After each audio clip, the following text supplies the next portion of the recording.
Buenas noches, ingeniero. Buenas noches, ingeniero. Buenas noches, ingeniero. Buenas noches. Muy bien, amigos, vamos a aprovechar esta sesión para resolver con más calma, con más detalle, los ejercicios que se habían planteado en el examen. De la misma manera, les voy a compartir esos ejercicios en formato digital para que ustedes los tengan y puedan poder seguir practicando con ellos. Entonces, vamos a compartir la pantalla.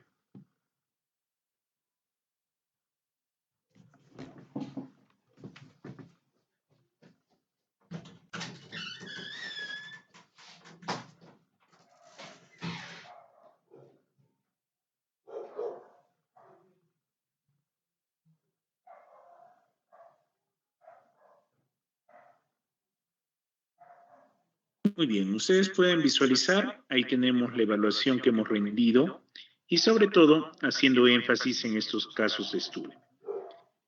Muy bien, lo primero que yo tengo que hacer es encontrar el análisis estadístico que sea más apropiado para que podamos evaluar este conjunto de datos. Por ello, acá tenemos una tabla de resumen que nos indica que estamos evaluando 4 grupos. Cuando nosotros observamos lo que dice cuenta, hace referencia al número de repeticiones que tenemos por cada grupo de estudio, ¿no? Entonces habíamos mencionado también que no es necesario que yo para ejecutar un análisis del tipo LCD, un análisis del tipo de Tukey, los grupos tengan que ser homogéneos, es decir, deban contar con el mismo número de repeticiones. Eso no es ninguna dificultad. De la misma manera, tenemos acá la sumatoria. Recuerden que cuando se está trabajando, sobre todo con diseño completamente aleatorizado, se tiene que sumar, en este caso, las repeticiones que corresponden a cada nivel del punto de estudio. Igualmente, yo tengo acá los promedios y tengan muy en cuenta que si yo estoy trabajando con el estadístico LCD, los promedios van a ser necesarios para poder encontrar, en cierta forma, el estadístico de prueba que va a ser comparado con el valor de LCD. Habíamos dicho que el valor de LCD se va a comportar como un valor crítico, es decir, ese valor limítrofe que me va a permitir aceptar o rechazar si es que hubiera o no igualdad entre los grupos de estudio. Entonces, yo para poder trabajar con esto tengo que tener muy claro cómo se procede con el cálculo del LCD. El LCD es el test de mínima diferencia significativa. Para su cálculo, recuerden que hay una dependencia directa con lo que es el estadístico T-de-Student y con grados de libertad. Si yo trabajo con el estadístico T-de-Student, necesariamente estoy en la obligación de evaluar grados de libertad. Y en este caso, los grados de libertad dependen directamente del error. Por eso que dentro de las preguntas teóricas era, para el cálculo del LCD se requiere de los cuadrados medios del error, por supuesto, es el valor directamente relacionado, ¿no? Entonces, miren, nos indica esta pregunta, calcula el valor del estadístico LCD para evaluar los contrastes de los grupos 1, 3 y 4. Profesor, hay un grupo 2, sí, pero yo no lo quiero evaluar. Únicamente quiero hacer las comparaciones entre el grupo 1, el grupo 3 y el grupo 4, ¿no? Si yo les pido que calculen el valor del estadístico LCD, les tengo que dar una información extra. Yo no les puedo pedir que calculen ese valor del aire, ¿no? Entonces les tengo que dar la suma de cuadrados del error. Entonces, ahí es donde viene de repente la necesidad de aclarar lo siguiente. Cuando yo estoy calculando los cuadrados medios del error, esos son iguales a la suma de cuadrados del error entre sus respectivos grados de libertad, es decir, n menos k. Entonces, miren, acá es, amigos, lo que yo les solicitaba en el examen. Les decía, no quiero que ustedes simplemente sean reemplazadores de modelos matemáticos. Ah, el modelo matemático está bonito, yo agarro, reemplazo y todos contentos. No, yo tengo que analizar un poco más. Miren, ¿qué necesito yo para calcular los cuadrados medios del error? Primero, necesito el total de experimentos, el total de corridas, el total de repeticiones. ¿Y de dónde saco eso? Fácil, de acá, miren, si yo sé cuántas repeticiones hay para cada grupo de estudio y me piden n mayúscula, simplemente sumo. 4 y 4, 8. 8 y 3, 11. 11 y 4, 15. Entonces, Vengo acá y ya tengo ese valor que es 15. ¿Qué más necesito? Necesito K. ¿Y de dónde saco K? Recuerden que K viene a ser el número de niveles que tiene el factor de estudio. En este caso, yo veo cuántos grupos de estudio hay. 1, 2, 3, 4. Entonces, hay 4 grupos de estudio. Y acá, por favor, analizar bien las cosas. Hay alguno que diría, pero profesor, usted no me está pidiendo que compare los 4 grupos de estudio, sino solamente 3. Pero recuerda lo siguiente, si yo quiero encontrar los cuadrados medios del error, estos dependen de todos los niveles. Yo después te puedo decir que solamente compares 1 con 2.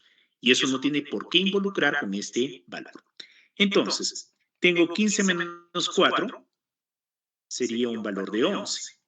Tengo la suma de cuadrados del error, que eso me lo están proporcionando acá, que es 29,66, o mejor dicho, 29,56.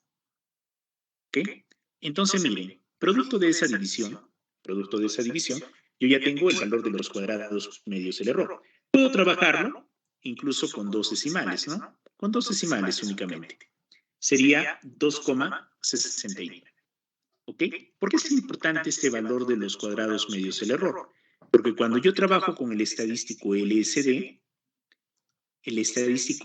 me va a pedir lo siguiente para todas las condiciones. Me va a decir, necesito el valor crítico de T alfa medios. Y ojo, hay más de una persona que acá se ha equivocado en el examen.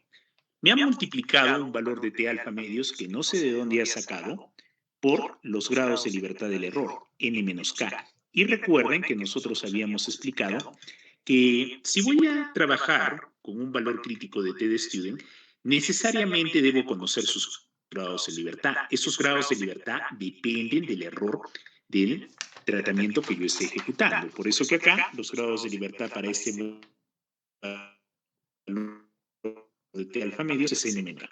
¿Ok? ¿Qué más necesito?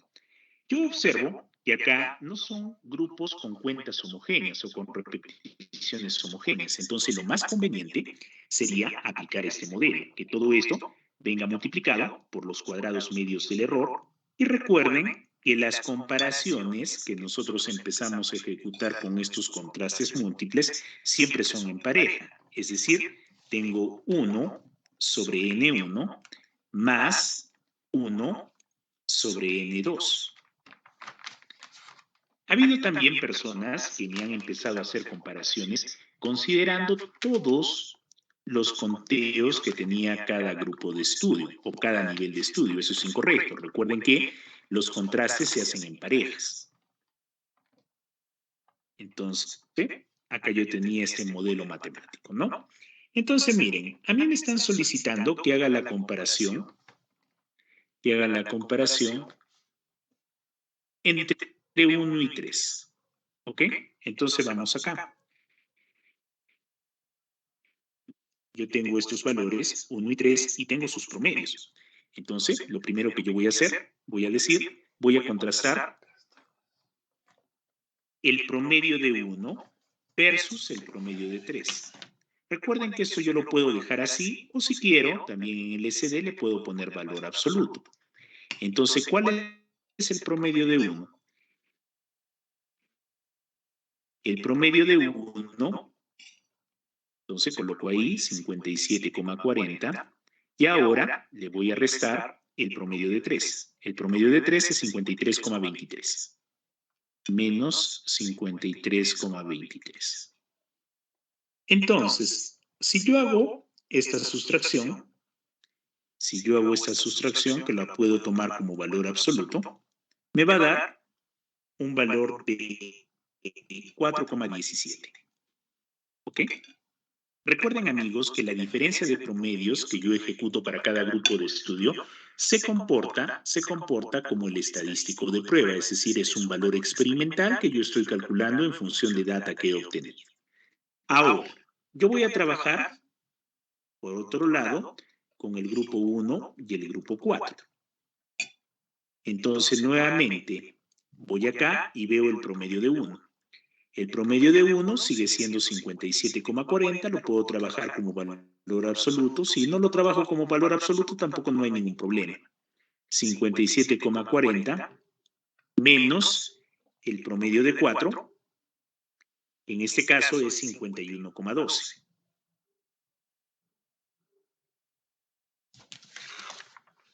Entonces, resolvemos eso. ¿Y cuánto nos va a quedar? Nos va a quedar 6,28. ¿Okay? No se olviden que estos se comportan como estadísticos de prueba. Son los que yo voy a comparar con un valor que se puede considerar valor crítico. Y finalmente, la otra comparación que sale es 3,4. Si alguien me dice, profesor, ¿por qué no puede ser 4 con 3? Recuerden que estoy evaluando esos dos grupos. O sea, compare 4 con 3 o compare 3 con 4, no va a ser una mayor diferencia. ¿Ok? Entonces, ahora, si nuevamente nosotros revisamos el promedio de 3, que lo puedo sacar de acá arriba, sería 53,23. 53,23 menos el de 4, que sería 51,12. Entonces, ahí yo tengo otro valor que sería 2,11. ¿Ok? Entonces, miren, yo voy a tomar la decisión, utilizando estos valorcitos de acá. ¿Ok? Eso lo podemos ir colocando por acá, en el contraste. Y ahora, miren, si yo estoy comparando el grupo 1 con el grupo 3, tengo que calcular un valor de LSD para este caso, igual 1 con 4. Profesor, ¿en qué casos yo solamente encuentro un valor de LSD que lo puedo utilizar para todos los contrastes? Únicamente yo puedo hacer eso cuando el número de repeticiones por cada nivel del factor es el mismo. Si en este caso todos los niveles tuvieran 4, por ejemplo, yo solamente tendría que calcular un valor LSD y ese valor LSD sería constante para todas las comparaciones. Pero acá yo me doy con la sorpresa de que uno de los grupos tiene un dato menos que el de los demás. Entonces ahí yo tengo que calcular LSD para cada parejita. Entonces es lo que vamos a hacer. Muy bien, entonces calculemos primero LSD para 1 y 3. ¿Ok? Eso lo vamos a hacer por acá. Entonces, el primer LSD. El primer LSD nos va a considerar un T alfa medios al 95%. Recuerden, salvo que se indique otra cosa, en este análisis, si yo leo y releo el enunciado, en ningún momento me va a decir, oye, estamos trabajando a 90%. Entonces, yo asumo que es un 95%. ¿Ok? Muy bien. Entonces, T alfa medios, 15 menos 4 de 11. Si yo busco ese valor en las tablas, me va a dar 2,201. 95% a 2 colas con 11 grados de libertad. 2,201, ¿no? Eso yo tengo que multiplicarlo por la raíz cuadrada de los cuadrados medios del error. Ese sí es un valor constante, se cumple para todo el sistema, que es 2,69. ¿Ok? 2,69. Ahora, lo que yo tenía que hacer, simplemente, el grupo 1 tiene 4 datos y el grupo 3 tiene 3 datos. Entonces acá, lo que yo tenía que hacer era un cuarto más un tercio. ¿Okay? Entonces, ustedes resuelven este LSD y para el primer grupo, ojo, esto solamente va a servir para el primer contraste. Para el primer contraste les va a salir un valor de 2,757. ¿Ok? 2,757. Y ahora sí, ustedes pueden comparar. Comparan 4,17 con 2,757. Entonces, como se asemeja a una distribución paramétrica, porque utiliza un estadístico paramétrico como es el t-de-student, yo puedo hacer esto. Por eso les decía, si gustan pueden usar valor absoluto o si quieren el más menos no hay ningún problema. Yo tengo acá la zona de aceptación que está separada por quién. El SD se comporta como ese valor crítico. ¿Ok? Acá yo tendría 2, a ver, eso está feo. Tendría acá 2,757. El LSD es el que se comporta como un valor crítico. Por eso es necesario conocer la terminología. Menos 2,757. ¿Ok? Entonces, miren, ¿dónde está 4,17? 4,17 está acá. Y recuerden que si es una distribución T, porque proviene de ese estadístico, toda la zona que yo estoy coloreando es una zona de rechazo. ¿Ok? Entonces, 4,17 es mayor a 2,757 y yo concluyo que el grupo 1 es diferente, tiene una diferencia con respecto al grupo 3. ¿Ok? Bien, chicos, hasta ahí. ¿Alguna pregunta o comentario? Ingeniero, sí, disculpe una pregunta. Sí, dígame. Ingeniero, creo que, bueno, es que cuando dijo el LCD, o sea, en la cuenta nos dice que había 4 y uno tenía 3, ¿verdad? O sea, solamente por esos 3 es que teníamos que hacer LCD cada 2, ¿verdad? ¿O es lo que le entendí? Claro, porque no son homogéneos. Tú únicamente puedes calcular un valor de LCD cuando todas las cuentas son 4, pero acá basta que haya una diferente. Y si yo tengo que comparar, por ejemplo, 1 con 3, recuerda, estás comparando 1 con 3. Entonces, 1 tiene 4 repeticiones y 3 tiene 3 repeticiones. No puedes asumir que el valor de LCD sea constante. ¿Ok? Si todos tuvieran 4, solamente una vez tienes que calcular el LCD, porque todos los grupos tienen el mismo tamaño de repetición. ¿Me dejo entender? Sí, sí, ingeniero, gracias, sí lo entendí. Ya, muy bien. Entonces ahora ustedes procedan con el cálculo 1 con 4. Miren acá. 1 y 4 tienen la misma cuenta. Tienen la misma cuenta. Entonces ahí yo sí podría hacer lo siguiente, pero siempre razonando por qué hago cada operación. ¿Ok? Entonces voy a borrar esta toma de decisión y vamos para el segundo LCD. El segundo LCD sería de esta manera. Recuerden que los cuadrados medios del error es para todo el análisis, eso es una constante. Ojo, yo puedo preguntar eso también en el examen. ¿El cuadrado medio del error es una constante? Claro, no cambia porque es de la tabla directamente de ANOVA. 2,201 ahora, ST alfa medios no va a cambiar también porque son los grados de libertad del error. Tengo los cuadrados medios del error que son 269. Y ahora sí, miren lo que ocurre. Tengo un cuarto más un cuarto.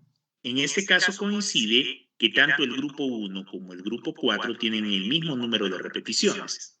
Entonces, ¿se acuerdan de dónde salía ese modelo que decía 2 veces el cuadrado medio del error entre el número de repeticiones? Eso ocurre cuando todos los grupos tienen el mismo tamaño de muestra. ¿Ok? Entonces acá, un cuarto más un cuarto, 2 cuartos, un medio, ¿no? Si ustedes calculan el valor de LCD para este segundo conjunto de datos, les va a dar un valor de 2,553. ¿Ok? Por eso también había una pregunta que vamos a verla en un momento que nos decía si un valor de LCD o de tu CREI es constante. Por ejemplo, acá no es constante, ¿no? Mira, para la primera pareja sale 2,757 y para la segunda pareja sale 2,553. No se mantiene uniforme para todos los valores. ¿Ok?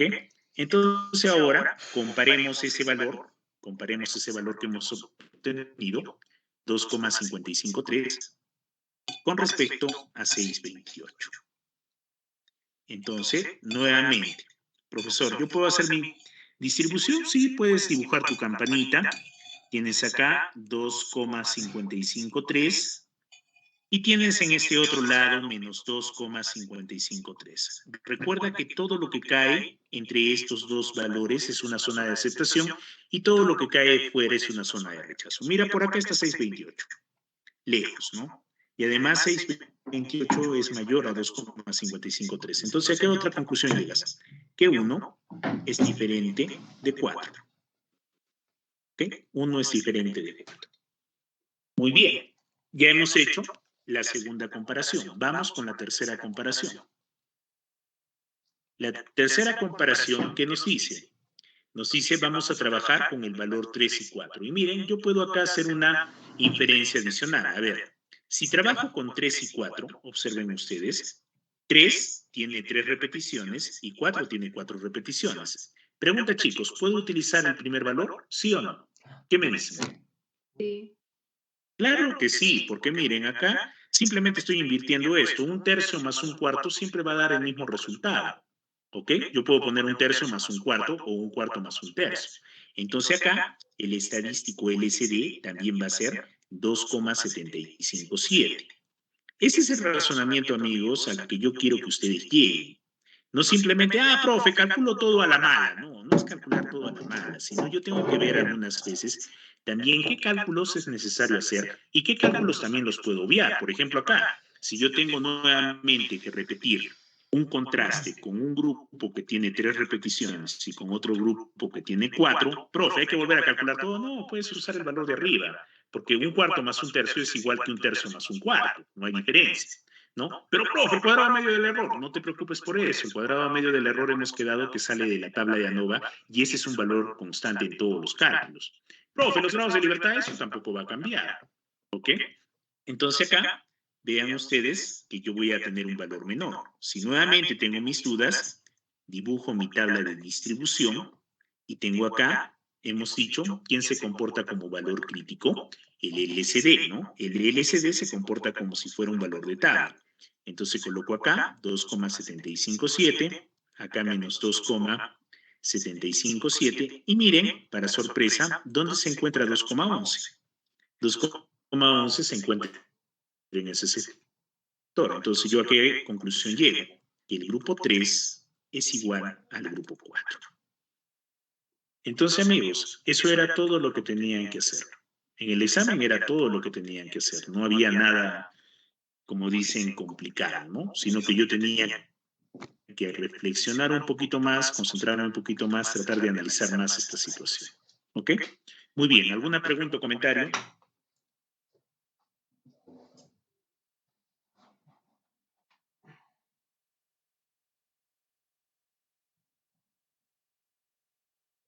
Es lógico, chicos, que acá yo no estoy colocando las interpretaciones, ¿no? A grandes rasgos estoy diciendo uno es diferente de 3, uno es diferente de 4. Ustedes, teniendo el contexto del problema, no pueden quedarse pues únicamente en estos planteamientos generales. De preferencia siempre es necesario explicar un poco. Profesor, ¿tengo que redactar un párrafo? No, con 2 líneas bien fundamentadas basta. ¿Ok? Muy bien. Entonces vamos con la siguiente pregunta. Dice, en función a la siguiente tabla ANOVA, complete y responda. Entonces, yo tengo que sacar de acá algún tipo de información, ¿no? Primero, esta tabla de ANOVA, ¿es de un diseño completamente aleatorizado o de un diseño por bloques completos al azar? ¿A quién corresponde? A un DCA. Un DCA. Muy bien. ¿Por qué es un DCA? Línea Porque yo bloques. solamente... Yo, ¿cómo identificamos que es un DCA? A ver, ¿alguien me puede ayudar? Sí, porque no tiene bloques. No tenemos bloques. Por los entregrupos y dentro de Muy grupos. bien. No hay bloque. Perfecto, y también tengo esa simbología, ¿no? Entre grupos y dentro de grupos. Es decir, solamente hay 2 fuentes de variabilidad, lo que sería el tratamiento, que es entre grupos, y lo que es el error dentro de los grupos, ¿no? Entonces, miren lo que vamos a hacer. Esa tablita la vamos a copiar por acá y la vamos a ir completando. Hay personas que me han dicho, profesor, no me ha asignado ningún tipo de puntaje por completar la tabla. No, en ningún momento se le está dando ponderación a eso. Simplemente tú, en función de rellenar la tabla, puedes responder las preguntas de abajo que sí tienen ponderación. ¿Ok? Tampoco no se ha hecho valer pues, personas que responden sin ningún análisis, ¿no? Tiene que haber siempre un grado de análisis.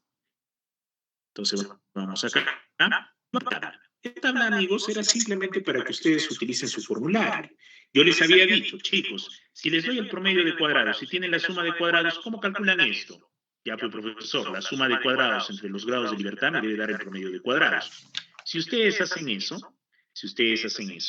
acá les va a quedar un valor de 3. ¿Ok? 3. A ver, dividan 90,50 entre 3, les tiene que dar 30,16. ¿Ok? De la misma manera acá, miren, si yo tengo la suma de cuadrados entre grupos, dentro de grupos y totales, ustedes saben que el principio de ANOVA nos dice que la suma de cuadrados totales es igual a la suma de cuadrados entre grupos, la suma de cuadrados dentro de los grupos. Entonces, ¿qué era lo que tenía que hacer acá? Restar. 120,06 menos 90,50, ¿cuánto me daba? ¿Cuánto daba ese valorcito? A ver, rápidamente, háganlo ustedes.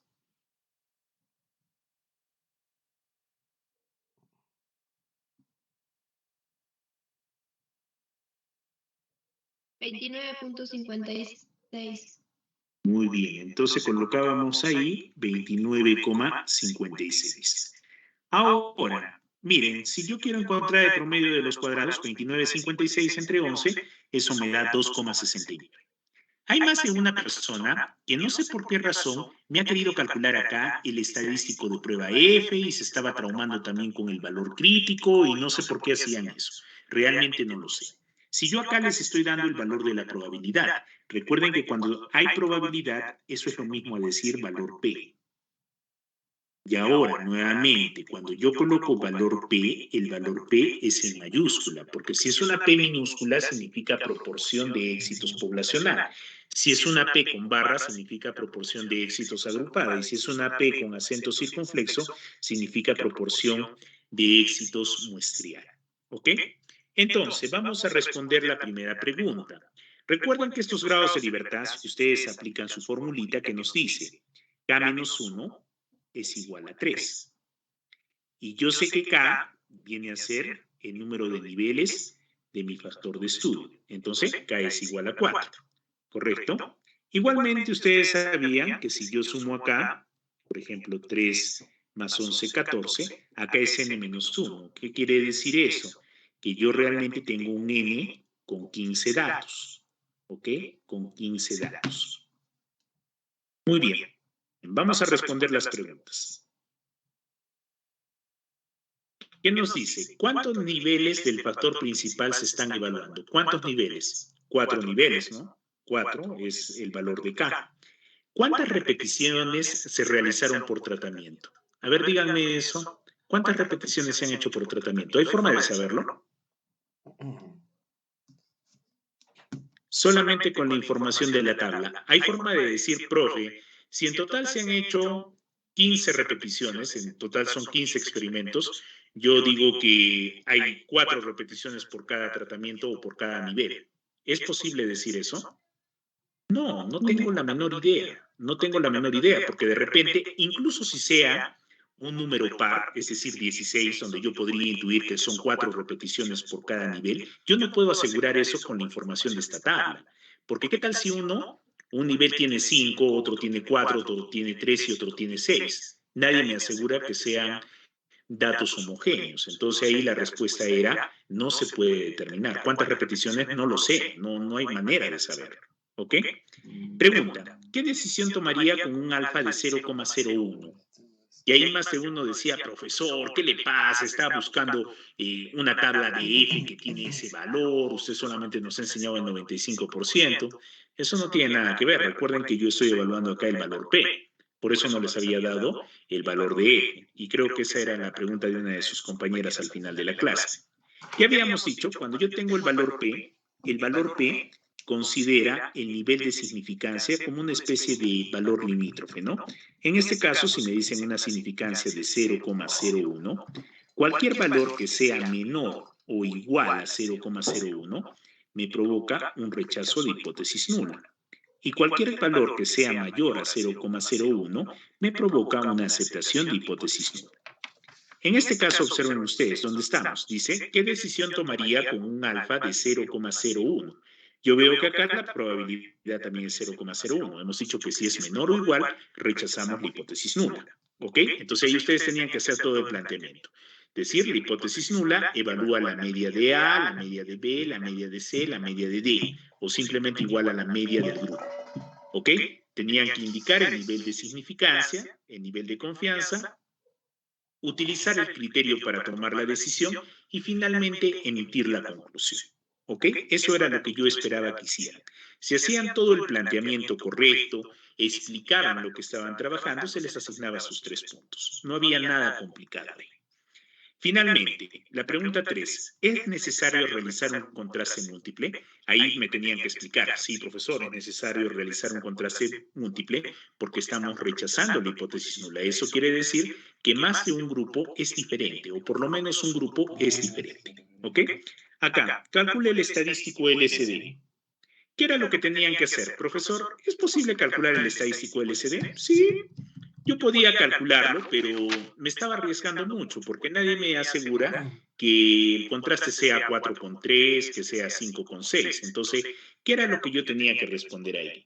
Puede ser cualquier valor, ya que no se sabe con exactitud el valor de las repeticiones, no se sabe con exactitud el valor de n. Ustedes me podían poner, no se puede calcular, o si se calcula, yo estoy considerando que n1 puede ser de repente 3 y n2 puede ser 4.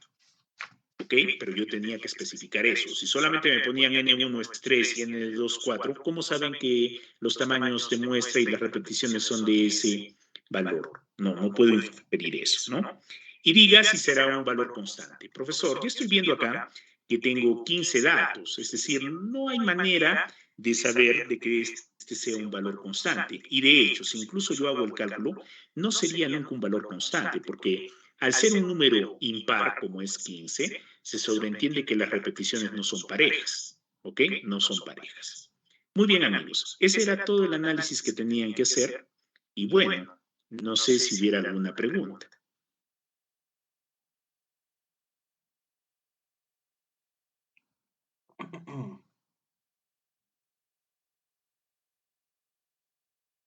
Yo no. ¿Alguna pregunta? Profesor, K también no se podría llamar como repeticiones. No. K no es una repetición. N minúscula es una repetición. Porque N acompaña, recuerda, N acompaña a los valores de K. La N minúscula. K viene a ser el número de niveles que tiene el factor, o también habíamos dicho que en el caso de DSA a los niveles se les llama tratamientos, ¿ok? Pero no, K no puede ser el número de repeticiones, de ninguna manera. K no es nunca el número de repeticiones, es el número de niveles que tiene el factor de estudio. No tiene nada que ver con las repeticiones. Ingeniero, o sea, en este caso tendría que habernos dado el valor de manera, digamos, implícita o, digamos, para poder reemplazarlo en una de las fórmulas que tenemos. Claro, si no te doy ese valor de n, tú no puedes inferir. ¿Cómo tú me puedes garantizar que un grupo tiene 3 y otro tiene 4? Y en el caso que hubieses hecho eso, tú me tendrías que poner, yo estoy suponiendo que un grupo tiene 3 y uno tiene 4 para calcular un valor de LSD. Es lo que me podrías haber colocado. Pero si tú me colocas 5, 8, 3, 4 o simplemente un valor constante, ¿cómo sé yo que eso está ocurriendo dentro de la tabla de ANOVA? No hay manera de saberlo. Con una tabla de ANOVA no hay manera de saber el número de repeticiones por cada nivel. Lo único que yo puedo saber con la tabla de ANOVA es el total de experimentos que se están realizando, todas las repeticiones. Puedo saber todos los niveles que estoy evaluando, pero no hay manera de identificar cuál es la cantidad de datos que tiene cada nivel o cada tratamiento del factor. No hay manera de saberlo.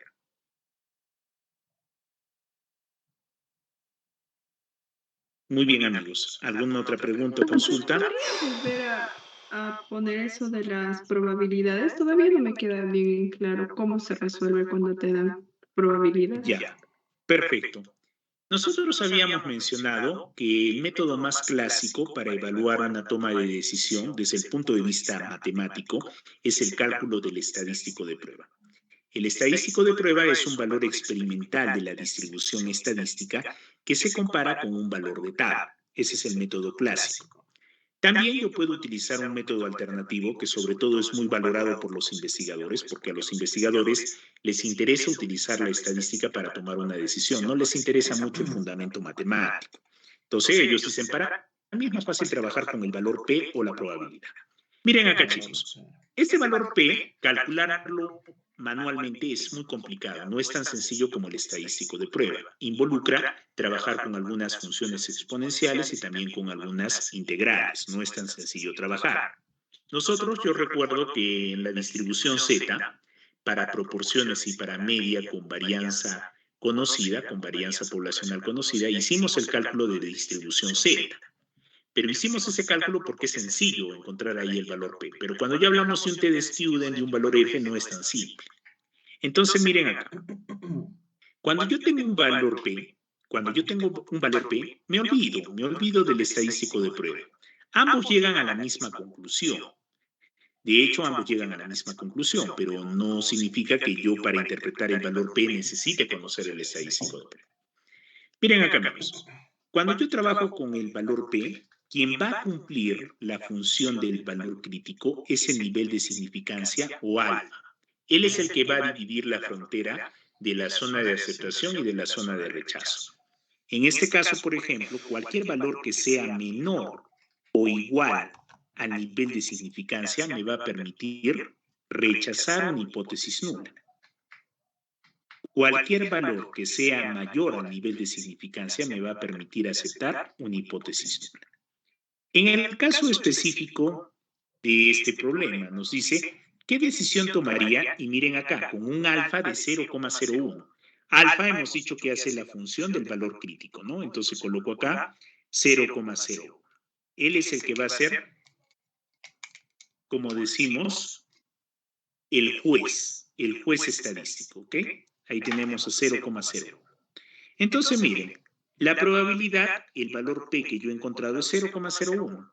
Es decir, ¿dónde está 0,01? A la misma altura. ¿Ok? Entonces, ahora, ¿qué hacemos? Miren, por definición teórica nos dicen que cualquier valor P que sea menor o igual al nivel de significancia me va a permitir rechazar una hipótesis nula. Entonces, de esa manera yo estoy tomando la decisión con el valor P. Eso lo habíamos visto también en el curso de estadística, ¿no? Y habíamos comentado que el estadístico de prueba, el cálculo del valor práctico, es muy matemático y los investigadores prefieren trabajar con el valor P, ¿no? No les interesa mucho la parte matemática, sino la parte que les ayude a tomar una decisión. No sé si haya quedado un poquito más claro. Sí, profesor, muchas gracias. Muy bien. ¿Alguna otra pregunta o consulta? Sí, Sí, dígame, le escucho. en el test de Tukey, en la mañana indicó que no se podía multiplicar, me parece, el nivel de significancia con los grados de libertad. ¿Correcto? Yo, En el test claro, LCD. en LSD. Sí, mire acá, ¿qué es lo que ocurre? Sí, no se preocupe, lo vamos a volver a colocar en modelo matemático. Mire acá, LSD nos dice que es igual a T alfa medios, pero mire acá, ese T alfa medios, recuerden que el estadístico T requiere de grados de libertad. Entonces, ¿con qué grados de libertad va a trabajar ese T alfa medios? Con los grados de libertad que provienen del error, por eso se coloca N-K. Hay gente que no sé qué ha hecho en el examen e identificado lo siguiente. Me han sacado un valor crítico de T, no sé cómo lo habrán hecho, y lo han multiplicado por N-K. Eso es incorrecto. Cuando yo reviso mi tabla, veo una distribución a dos colas con este número de grados de libertad. Acá no hay que multiplicar nada. De todo esto, sale un valor de tabla. ¿Ok?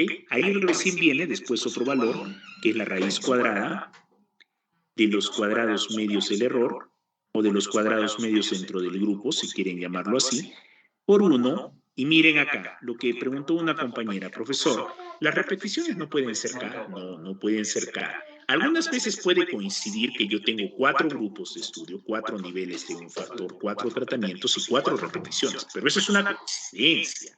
Eso no quiere decir que siempre se va a cumplir. Yo puedo tener 4 niveles o 4 tratamientos y tener 5 repeticiones. Entonces miren, es diferente. Entonces ahí tengo los cuadrados medios dentro para uno de los grupos que estoy evaluando, más 1 entre el número de datos del segundo grupo. ¿Por qué a mí me gusta que ustedes lleguen a hacer un análisis de los modelos matemáticos? Porque si consultan, por ejemplo, el libro de Gutiérrez o el libro de Montgomery, ellos simplemente colocan el modelo y te dicen es 2 veces el cuadrado medio del error entre n. ¿Y eso a qué te lleva a pensar? Te lleva a pensar a que únicamente LSD funciona para grupos que tienen el mismo tamaño de muestras. Si yo tengo un grupo con 3 y otro grupo con 4, un ANOVA desbalanceado, entonces no puedo usar LSD. No, eso es incorrecto. Yo puedo usar LSD. Si no, lo correcto sería trabajar con este tipo de modelo. ¿Ok?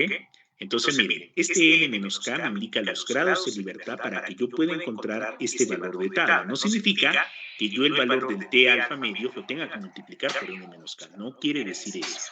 Esto se interpreta como los grados de libertad para ese estadístico de T de S. ¿Ok? Ingeniero, en el caso de Tukey es igual. No, en el caso de Tukey nosotros hablamos de un rango estudentizado. ¿Ok? Hablamos de un rango estudentizado y hablamos de un error estándar. ¿Ok? Por eso que cuando hacíamos Tukey, teníamos la T de Tukey es igual a Q, correcto, que es un valor de la tabla de rangos estudentizados que he sacado, el cual nos decía, lógicamente tenemos ahí nuestro valor, normalmente es a 95%, 0,05, y había dos valores, ¿no? Un valor de K y un valor de N menos K. Y después todo esto venía por la raíz cuadrada de los cuadrados medios del error. ¿Ok? A ver, vamos a compartir con ustedes.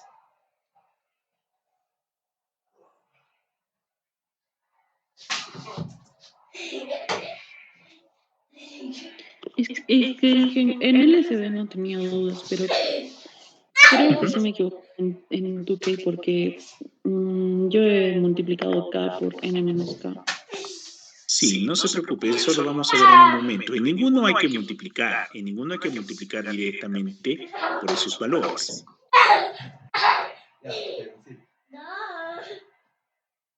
Ya, a ver.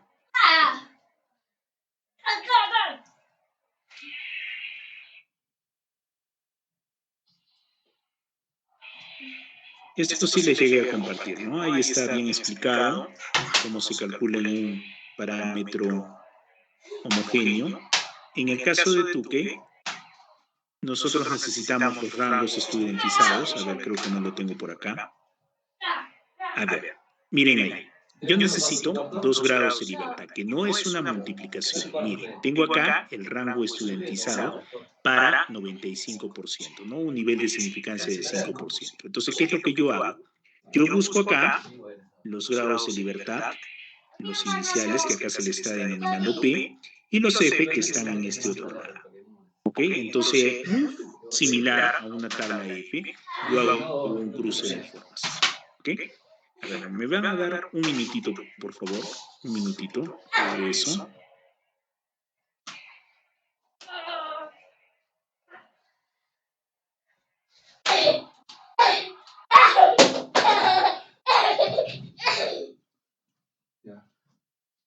Ahí me cansé ya. ¿Cuál tu bola? No. ¿Cuál tu cuarto bola?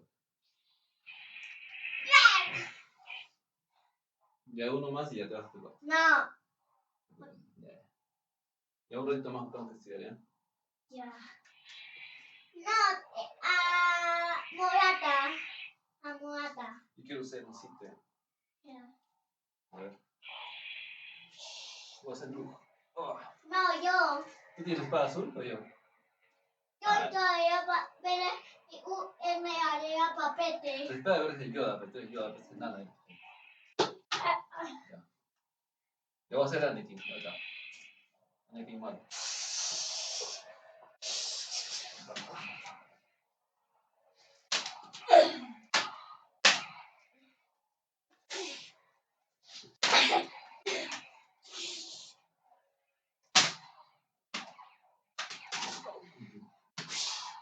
¿Y usted? Ya te corté ya. No. Uno.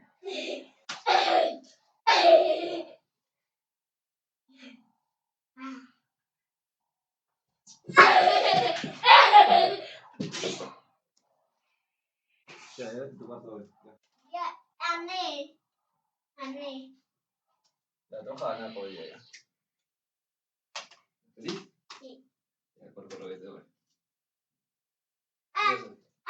Mira. Ya, muchas gracias. Entonces, a ver, estábamos revisando lo que era el método de Tukey. En el caso del método de Tukey, ahí habíamos hecho esta propuesta. Mañana prestas tu juguete, voy a vender un par ya. A ver, mejor lo voy a volver a escribir todo. Profesor, en este caso también el de Tukey, cuando tenemos desbalanceado, también se hace lo mismo, n sobre n1 más No, en el 1. caso de Tukey es más complicado porque el Tukey es un análisis del tipo HSD. Es decir, un tipo que evalúa diferencias honestamente significativas. Y ese término de honesto ya va de la mano con un balanceo. Es mucho más recomendable utilizar Tukey cuando las muestras están balanceadas. ¿Y eso por qué? Acá yo tengo un rango estudiantizado que habíamos hecho referencia a que va de la mano con lo siguiente, con el número de niveles que yo tengo del factor, todo eso, punto y coma, con los grados de libertad del error, n-k. ¿Ok? Entonces ahora, todo esto va multiplicado, ya habíamos visto que hay un error estándar o una desviación estándar aditiva que era S, Y sub J, lo cual yo lo puedo traducir directamente de esta manera, como cuadrado medio del error entre E. Si ustedes se dan cuenta acá, el modelo matemático de Tukey que yo les he proporcionado es un modelo que considera exclusivamente análisis con datos balanceados. ¿Ok? Con datos balanceados. Es más recomendable trabajar Tukey con datos balanceados. Por eso que yo no les había solicitado que hagan ese cálculo. ¿Ok? En este caso que está todo desbalanceado. Si yo, en otro caso, calculo el estadístico de Tukey, yo tengo que asumir que hay un tipo de balance. ¿Ok? No hay manera de poder encontrar otro tipo de valor. En la clave A, por ejemplo, acá lo tengo.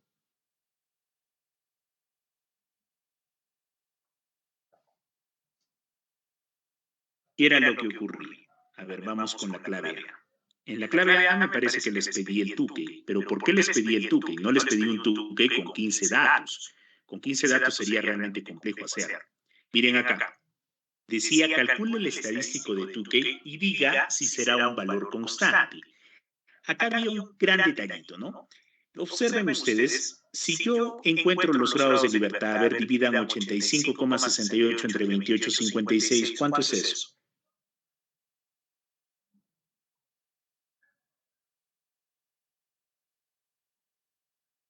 A ver, ¿cuánto da ahí? 3. Ya, 3. Entonces significa que acá también hay 4 niveles de estudio. Entonces, si yo sumo 3 más 12, acá me quedan 15 grados de libertad. Significa que hay 16 repeticiones. Entonces, cuando ustedes... Lo siguiente, me tienen que decir, como son en total 16 repeticiones, yo puedo asumir que cada uno de los grupos de estudio tiene 4 repeticiones. Pero ojo, yo tengo que poner eso. Si me están pidiendo calcule el estadístico de Tukey, yo tengo que decir, lo puedo calcular, pero asumiendo, pues es constante. En este caso es 4. Profesor, ¿esto va a ser un valor constante? No, no lo puedo asegurar. No puedo asegurar, porque yo estoy asumiendo para su cálculo que los 16 datos están repartidos en 4 niveles, 4, 4, 4. ¿Ok? Yo tengo que aclarar eso. ¿Ok? Entonces, tengamos en cuenta que el estadístico de Tukey funciona muy bien cuando los ANOVA son balanceados. El que es más resistente, el que es más tosco, es el LSD. ¿Ok? El LSD aguanta cualquier tipo de variación. Y eso incluso nosotros lo habíamos visto cuando trabajamos con las comparaciones, ¿no? Los valores de Tukey eran un tanto más holgados que los de LSD. Muy bien. ¿Alguna otra consulta o comentario? Ingeniera, disculpa. Entonces, usted nos hacía la aclaración en el segundo que, por ejemplo, considerando el dato de que en realidad no es balanceado, en la cuarta pregunta de calcule lo de Tukey, se podría decir que no se podría realizar. O No, sí se puede realizar. O sea, se puede No, sí realizar, se pero puede. no es recomendable. Claro. Tienes que explicar eso. ¿Por qué sí lo puedes calcular? Porque mira, de esta tabla yo no tengo más información. Lo único que yo puedo sacar es que son 16 repeticiones. Y si son 16 repeticiones, yo sí puedo asumir ahí colocando, asumiendo que la distribución es de 4. Entonces, si me piden un cálculo de Tukey, yo sí puedo trabajar con 4 porque tengo 16 repeticiones. Puedo asumir que los 4 grupos tienen 4 repeticiones por cada grupo. ¿Ok? Pero si me dices es un valor constante, yo no puedo llegar a afirmar eso. Simplemente puedo hacer el cálculo y después decir, bueno, yo estoy asumiendo que son 4 distribuidos en 4 grupos, pero eso realmente yo no lo sé, no tengo forma de saberlo con esa tabla de ANOVA. yo necesitaría ¿qué? Una tabla de resumen más o menos de ese tipo. Y mira, acá coincidentemente se da lo siguiente, ¿no? 5 y 4, 8. 8 y 3, tenemos 11 y 4, 15. Bueno, acá nuevamente tenemos 15 datos, ¿no? Si estoy sumando, no, ¿cuántos tenemos? 9 y 3, 12 y 4, 16, ¿no? Mira, acá tenemos 16 datos, pero esos 16 datos en algún momento te dice que todos son 4, ¿no? Puedes tener este caso, 5, 4, 3, 4. Entonces, si yo hago un cálculo de Tukey para este caso, no sería lo más apropiado, porque es desbalanceado. Yo únicamente podría hacer el Tukey cuando está completamente balanceado. Y eso yo lo tenía que colocar en la pregunta 4, ¿no? Si me piden calcular el Tukey, ¿lo puedo hacer? Claro que puedo hacerlo, pero tengo que aclarar que estoy asumiendo que los niveles tienen el mismo número de repetición. ¿Y cómo puedo asumir eso? Porque tengo en total 16 repeticiones. Si tuviera 15, ahí sí no hay forma de calcular el Tukey. No habría forma de calcular un Tukey de manera numérica. ¿Ok? Muy bien. ¿Alguna otra pregunta o consulta? Profe, una pregunta. Entonces, en la pregunta 1, donde dice cuántas repeticiones se realizaron por tratamiento, ahí también podría asumir que se realizaron 4 repeticiones por cada grupo. Sí, pero asumiendo, tú estás asumiendo. También una respuesta válida sería, yo asumo que se han realizado 4 repeticiones por grupo, pero realmente con la tabla de ANOVA no hay forma de saberlo. No hay forma de saberlo. Podrían incluso haber sido 8, 2, 2, 2. Podría haberse dado ese caso. ¿Ok? No hay forma de saberlo. Pero si tú quieres dar una respuesta y decirme, son 4, entonces tú dices, estoy asumiendo una distribución homogénea. Pero si somos todavía más analíticos, no se puede asumir esa distribución homogénea. ¿Ok? Para dar esa respuesta. Sí, pero igual se tiene que asumir para resolver la pregunta 4 para el estadístico de Tukey. Claro, pero ahí tienes que, tienes que, en cierta forma, concatenar las dos respuestas. No puedes asumir lo que te conviene y no puedes asumir lo que no te conviene. Tú desde el comienzo tienes que decir, o incluso puedes ponerte en las dos posiciones. Me puedes explicar. Lo que yo necesito es que explique. Eso es lo que necesito. Que me digan, profesor, no se puede por esa razón. Profesor, ¿puedo calcular el Tukey? Claro que puedo calcularlo, pero bajo esta perspectiva. Es lo que yo necesito que ustedes expliquen. No simplemente decir, no se puede y no se puede. No, dime por qué no se puede. Tienes que explicarme eso. Y si me dices que sí se puede, también. Por eso es que en el examen de desarrollo queda abierta esa pregunta. No es como las preguntas de opción múltiple, ¿no? La pregunta de opción múltiple es cerrada. En función del enunciado solamente hay una afirmación verdadera o falsa, no hay más. En cambio acá, cuando tú tienes justamente una pregunta abierta, tú puedes justificar. Esa es la ventaja, que tú puedes justificar. Pero una vez más insisto, ¿cuándo yo puedo justificar? Cuando tengo un argumento. Yo no puedo justificar diciendo, no, simplemente no se puede. Ya, pero dime por qué no se puede. En el caso que me digas que sí se puede, también explícame por qué se puede, de qué supuestos tendrías que hacer para poder resolver el caso de estudio. ¿Ok? Ese es el análisis que se busca en estos casos de diseño experimental. Se tiene que analizar más, no simplemente es decir, calculo, sale 4 y ya pues 4 es. No, ¿por qué es 4? Porque no puede ser 3. Tengo que llegar a esa conclusión. ¿Ok? Muy bien. ¿Alguna otra pregunta o comentario? Sí, ingeniero, una consulta. Acerca del LSD de la segunda, de este tema, ¿no? Acerca del LSD, sí, acá no dice que vamos a considerar el grupo 1, 3 y 4. No se sobreentiende. Bueno, yo lo razoné así, de que el N solo iba a considerar la cuenta de esos únicos grupos. Porque si yo iba a combinar todos, es como que ya estoy agrupándolos. O en este caso debería considerar todos. No, el razonamiento es incorrecto por lo siguiente. Tú cuando calculas los cuadrados del error, tienen que provenir de todo un análisis completo.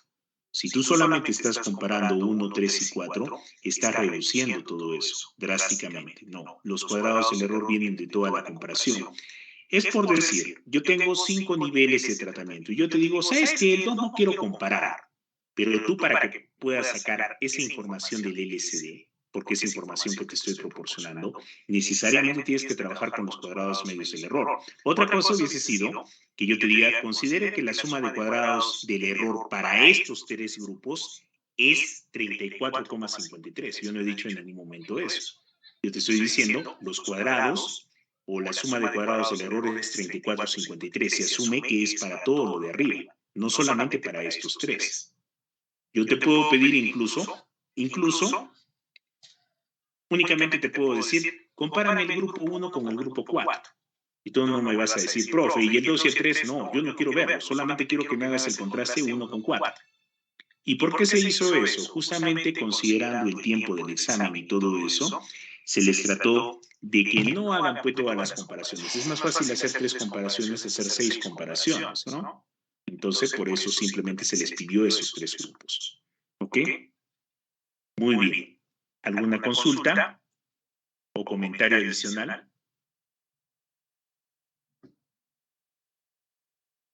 Profesor, para un DBCA y hacer todo este análisis del LSD o Tukey, sería para cada uno de las fuentes de variabilidad, ¿cierto? Claro. Nosotros tenemos, mira, en un DBCA tenemos 2 fuentes de variabilidad bien establecidas. Una que es el de tratamiento y otra que es el bloque. Hay una tercera que es el error, pero el error nosotros no lo evaluamos porque asumimos que su distribución es homogénea a lo largo del diseño. No es necesario evaluar el error. Únicamente, a mí me interesa saber si los tratamientos son iguales o si es que los bloques tienen algún tipo de efecto. La comparación es exactamente la misma. Nosotros por acá, a ver, ¿dónde está?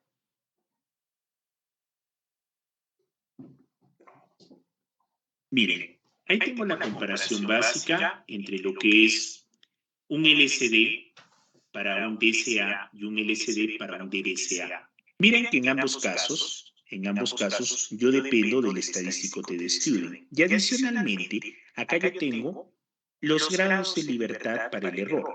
Recuerden que en ambos casos, sea un LSD para un DCA o para un DBCA, dependen de los promedios de los cuadrados del error, ¿no? Vean acá nuevamente que yo tengo 2 sobre n, asumiendo de que la distribución es homogénea. Igual acá, yo estoy asumiendo de que la distribución es homogénea, pero nadie me garantiza eso, ¿ok? Nadie me garantiza tampoco esa parte. Puede haber ANOVAs de 2 vías, puede haber ANOVAs de DBCA desbalanceados. Son raros, pero existen. Ojo, son raros, pero existen. Un ANOVA de 2 vías siempre se recomienda que sea completamente balanceado. ¿Y por qué? Simplemente porque si yo no coloco, miren acá, si hubiera un desbalanceado y yo no coloco este dato que es 10, estoy perdiendo información. ¿Qué información estoy perdiendo? La DC con 1, ¿no? Entonces es como si no hubiese realizado un experimento, eso no lo puedo tapar. En cambio, cuando yo tengo de repente un DCA, miren, en un DCA común y silvestre hay más ventajas de repente de no trabajar con todo. Yo puedo tener acá el grupo A, el grupo B, el grupo C y el grupo D. Acá yo puedo tener 4 puntos y miren, esos 4 puntos o estos 4 puntitos dependen exclusivamente de A. Igual, acá yo puedo tener únicamente 2 puntos. Esos 2 puntos dependen exclusivamente de B. Acá en C de repente tengo muchos recursos, tengo la potestad de hacerlo y hago hasta 6 repeticiones. Pero esas 6 repeticiones únicamente van influenciadas por C. Y de repente en D solamente hago 3. Nuevamente, esas 3 repeticiones van influenciadas únicamente por D. Pero ¿qué ocurre cuando yo tengo un DBCA? Un DBCA tiene acá en las columnas los tratamientos ABCD. Recuerden que eso es un tanto, por decirlo así, consensuado, ¿no? Yo puedo colocar los tratamientos en las filas o en las columnas. Normalmente se dan en columnas y los bloques en filas, pero eso puede cambiar. Lo único que yo tengo que tener claro es quién es el bloque y quién es el tratamiento. Lo puedo poner en renglón o en columna y no hay ningún problema. Entonces, miren acá, yo tengo 1, 2 y 3. Entonces, si yo no tuviera, por ejemplo, acá el dato de A con 1, de A con 1 estaría generando un DBCA desbalanceado, el cual ya me está perdiendo información, porque miren, este dato que debí ir acá donde estoy colocando el punto, no solamente depende de la influencia del nivel de A, sino que también depende de la influencia del nivel 1, que en este caso puede ser un bloque acá y un tratamiento acá. Entonces estaría perdiendo información. Por eso que incluso algunos tienden a generalizar este modelo matemático, ¿no? Y dicen simplemente colócalo sobre B, sobre el número de bloques, porque eso va a ser algo constante. ¿Ok? Va a ser algo constante. En el caso que estemos evaluando un tratamiento, en el caso que estemos evaluando un bloque, ocurre exactamente lo mismo. ¿Ok? ¿Cuál es la diferencia más marcada? Que en este caso, los grados de libertad ya no dependen únicamente del tratamiento de las columnas, sino también dependen de los bloques. ¿Ok? Muy bien. ¿Alguna otra consulta o comentario?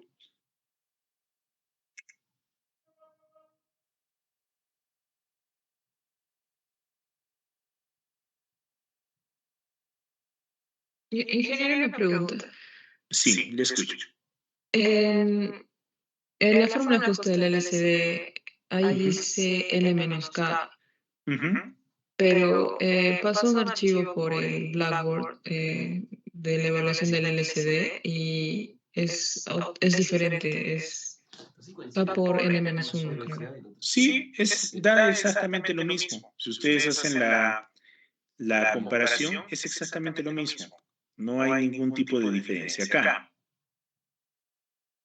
¿A ese se refiere? Es N-K. Uy, así. Sí, ese es el que les pasé, N-K. Hay otro que es K por N-1, pero da exactamente lo mismo, pero en ese caso es N minúscula. Y en ese caso hay que tener más cuidado porque ese asume que los niveles tienen repeticiones exactamente homogéneas. Este es el modelo más universal, ¿no? N-K. No tiene nada que ver con esta N minúscula. ¿Ok? Este es el que yo les he pasado. Ahí lo tienen y bueno, simplemente la sacada de conclusiones, ¿no? A ver, otra consulta o comentario.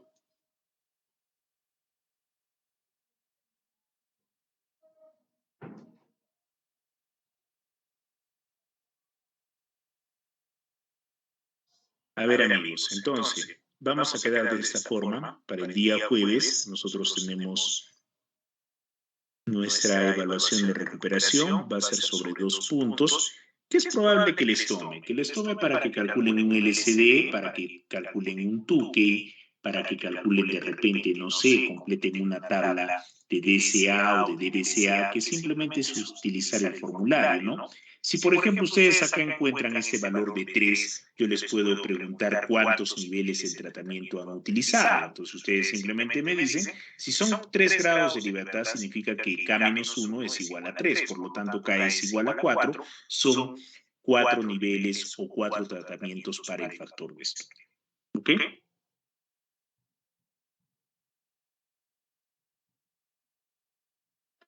Disculpe, ingeniero. Muy bien. Sí, le escucho. En el punto número 2, no me quedó claro cómo hallar eso. A ver, ¿me puede repetir su pregunta? No le escucho muy bien. De la prueba A, el punto número 2 del último problema, ¿lo podría volver a repetir? Es que no me quedó claro. Ya, a ver, vamos nuevamente con la prueba A. Ahí tenemos la prueba A. Ya, ¿en qué punto me decía? Del último problema, el punto número 2 de la decisión con 0.05. Ya, muy bien. Observe usted. Cuando nosotros trabajamos el valor P, y eso lo habíamos visto en bioestadística, el valor P utiliza como valor crítico el nivel de significancia. Eso quiere decir que acá yo tengo el nivel de significancia de 0,05. ¿Cómo lo traslado eso? Vamos por este lado.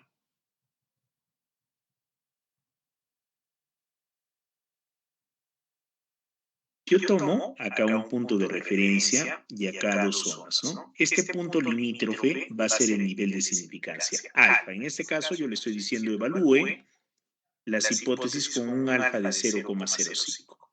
¿Qué ocurre acá? Todo lo que sea menor o igual me va a permitir rechazar la hipótesis nula. Todo valor que yo encuentre, todo valor P que sea menor o igual a nivel de significancia, me permite rechazar la hipótesis nula. Todo valor que sea mayor a nivel de significancia, me permite aceptar la hipótesis nula. Entonces, mire, ¿qué nos dice el punto 2? Nos dice, ¿qué decisión tomaría con un alfa de 0,05? Realice el planteamiento de hipótesis necesarias. Mire su valor de P, 0,3, 2 ceros y un 1. Entonces, ¿dónde está 0,2 ceros y un 1? Está por acá, ¿no? Es más pequeñito que 0,05. Entonces, ¿yo qué tengo que decir? Muy bien, como el valor P es menor o igual a nivel de significancia, yo tengo que rechazar la hipótesis nula. Eso quiere decir que por lo menos un nivel del factor estudiado es diferente al de los demás. ¿Ok? Entonces ahí yo ya tengo la evidencia necesaria, pues si es que me preguntan, oye, ¿se puede realizar un contraste múltiple? Claro que se puede realizar un contraste múltiple porque estoy identificando de que por lo menos uno de los grupos, uno de los tratamientos, uno de los niveles del factor es diferente al resto, por lo menos uno. Profesor, ¿cuál es? Bueno, hay que hacer algún tipo de test para saber eso, no hay manera de evaluarlo únicamente con el análogo. ¿Ok? Ahora sí, un poquito más claro. Sí, ingeniero, muchas gracias. Muy bien, ¿alguna otra pregunta o consulta, por favor?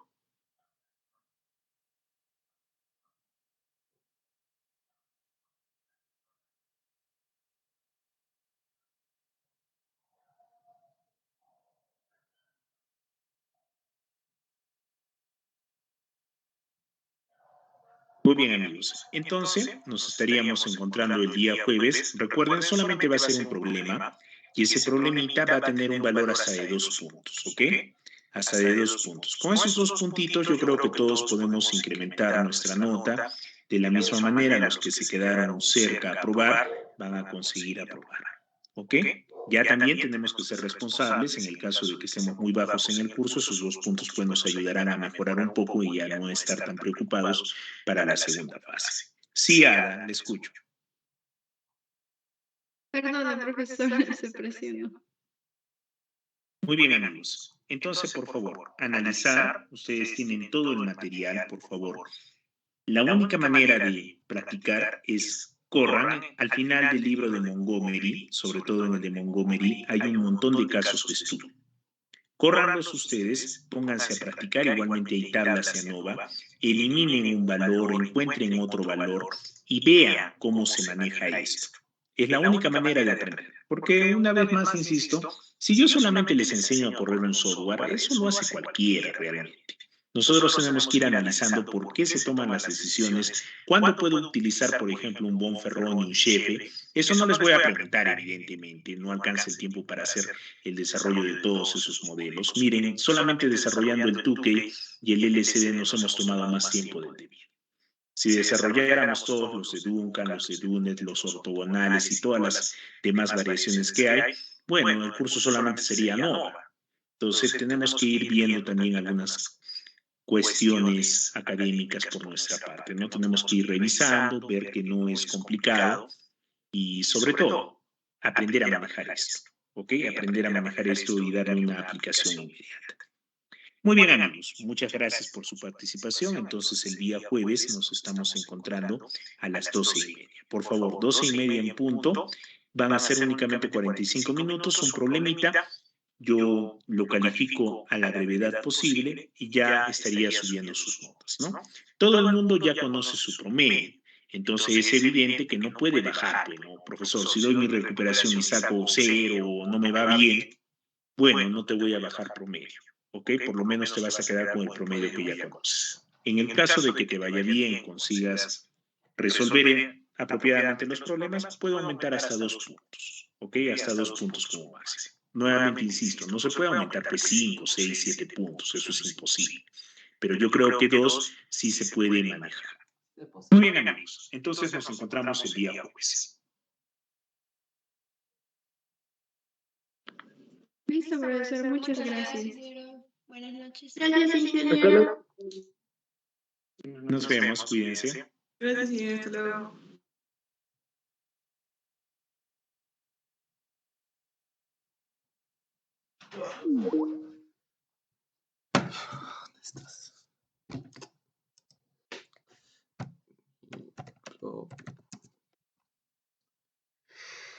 ¿Saben, chicos? De Sanjano, ¿se han dado cuenta que Luis se parece a... ¿Dónde está Moco? No, ya es de pata.